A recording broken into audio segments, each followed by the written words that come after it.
দেখো ক্লাস 10 2026-এ তোমরা এক্সাম দিচ্ছ, আর 2025-এ নিশ্চয়ই টেস্ট এক্সাম দেবে। আর টেস্ট এক্সাম 2025-এ দেখো দুটি আলাদা আলাদা স্কুলের সেট পেয়ে গেছি।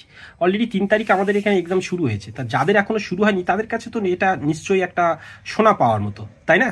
তো নিশ্চয়ই দেখো দোরগোড়ায় যখন এক্সাম তখন নিশ্চয়ই এই প্রশ্নটা তোমাদের কাছে খুবই গুরুত্বপূর্ণ।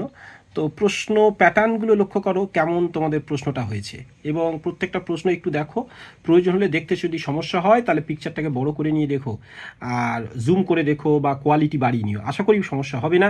দেখো প্রত্যেকটা প্রশ্ন এখানে কিন্তু আমি উত্তর করে দেওয়ার সময় অবশ্যই পাবো না, কারণ কি ততটা সময় নেই, কিন্তু প্রশ্নটাকে রাখছি যাতে কিনা তুমি দেখতে পারো যে তোমাদের এক্সাম কেমন হয়। দেখো একটু একটু করে আমি প্রশ্নের কাছে সরে যাচ্ছি।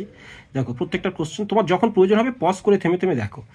আর এইখানে যেগুলো এই হাইলাইট করা এগুলো ইম্পর্টেন্ট। আমি প্রথম চ্যানেলে ভিডিও করার সময় এগুলো যখন দেখাচ্ছিলাম যে কোনগুলো ইম্পর্টেন্ট, সেখানে দেখো আমি একটু তাড়াতাড়ি ভিডিওটাকে ছোট করার জন্য করছি।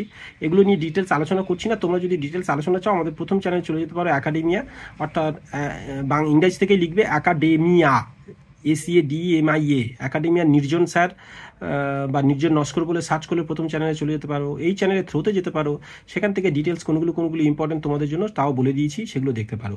এগুলো স্টুডেন্টরা উত্তর করেছে, তা দাগ দিয়ে রেখেছে, সেগুলো দেখো। খুব ভালো ভালো কোশ্চেন এখানে। আমি কিন্তু ডিটেলস বলছি, আবার কোনগুলো তোমাদের পড়তে পারে সেগুলো কিন্তু আমি ডিটেলস পড়েছি 2026-এ, এমনকি শুধু তাই না, এই টেস্টের জন্য কোনগুলো ইম্পর্টেন্ট এখান থেকে দেখো। এইগুলো প্রশ্নগুলো প্র্যাকটিস করো ভালো করে, এবং পরে পেরে যাচ্ছি। দেখো এইখানে দেখতে থাকো।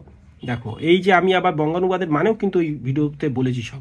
দেখো বিজ্ঞান ও কুসংস্কার আমাদের ছেলে মেয়েদের একদম পাখির মতো এগুলো বুঝিয়েছি, এখানে ডিটেলস পড়েছে। এবং তার সাথে সাথে দেখো দক্ষিণ বারাসাত শ্রী শ্রী সারদামণি বালিকা বিদ্যালয়, অর্থাৎ এখানে দক্ষিণ Barasat boys school girls school দুটো স্কুলেই এক্সাম শুরু হয়ে গেছে। এখানে দেওয়া দেখো প্রশ্ন প্যাটার্ন লক্ষ্য করো কেমন ছিল। দেখো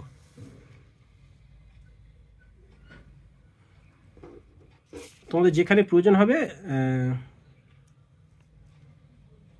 সেখানে তোমরা পজ করে থেমে থেমে দেখে নিতে পারো, ঠিক আছে? দেখো পরের পেজে আসছি। দেখো পরের পেজে দেখো,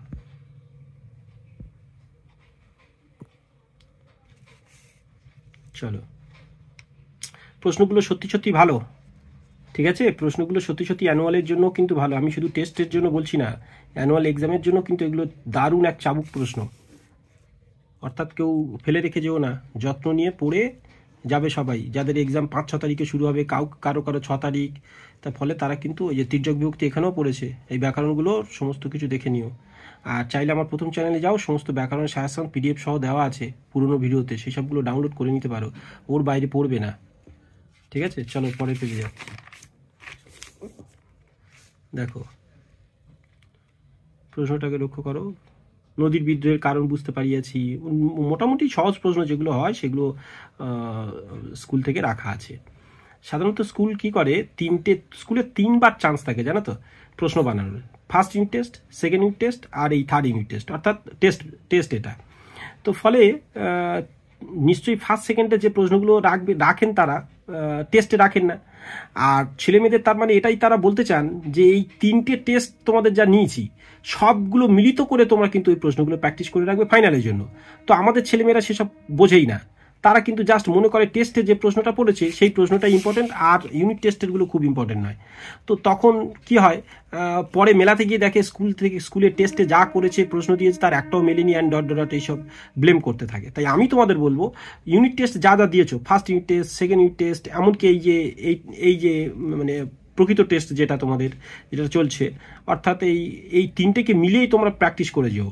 আর কিছু সাজেশনস পর্ব টিচাররা যা দিয়েছেন, প্রাইভেট টিউটার যা দিয়েছেন, এমনকি ধরো এই চ্যানেলের বা আমার প্রথম চ্যানেলে এরকম শুধু দুটো কোশ্চেন্স নয়, অর্থাৎ দুটো স্কুলের প্রশ্ন নয়, এরকম অনেক স্কুলের প্রশ্ন আমি দেবো। সেইগুলো তোমরা একসাথে একত্রিত করে সেগুলো প্র্যাকটিস করতে পারো। তোমার তো মাত্র 1টা বা 2টো চান্স থাকবে। তুমি হয়তো যে প্রাইভেটে পড়ো, 2-3টে 4টে স্কুলের থেকে সেখানে পড়ে, তা সেই 3-4টে স্কুলের প্রশ্ন রাখতে পারো, খুঁজে পাবে হয়তো। কিন্তু আমার এখানে 15 থেকে 20টা মানে স্কুলের প্রশ্ন পাই, সেগুলো থেকে পর্যালোচনা করতে পারবে কোনগুলো ডিফারেন্স অ্যান্সার হবে, উত্তর হবে সেগুলো। তাহলে সেগুলো কালেক্ট করে রেখে সেগুলো ভালো করে সারাদিন প্র্যাকটিস করে নেবে টেস্টের পরে, তাই না? চলো ওপিনিয়ন দিলাম। তোমাদের যদি ভালো মনে হয় যে হ্যাঁ স্যার ঠিক বলেছে, তাহলে সেইভাবে প্র্যাকটিস করো। আমার মতে যেটুকু মনে হয়, যেহেতু আমি 25 বছর পড়াচ্ছি, তাহলে আমার যেটুকু বেটার মনে হয় তোমাদের বললাম। এবার তোমাদের গ্রহণযোগ্যতার ব্যাপার, তোমাদের দেখো কি করবে, সেগুলো তোমরা প্র্যাকটিস করতে পারো, প্রত্যেকটা সাবজেক্টের ক্ষেত্রে বললাম। চলো বেস্ট অফ লাক।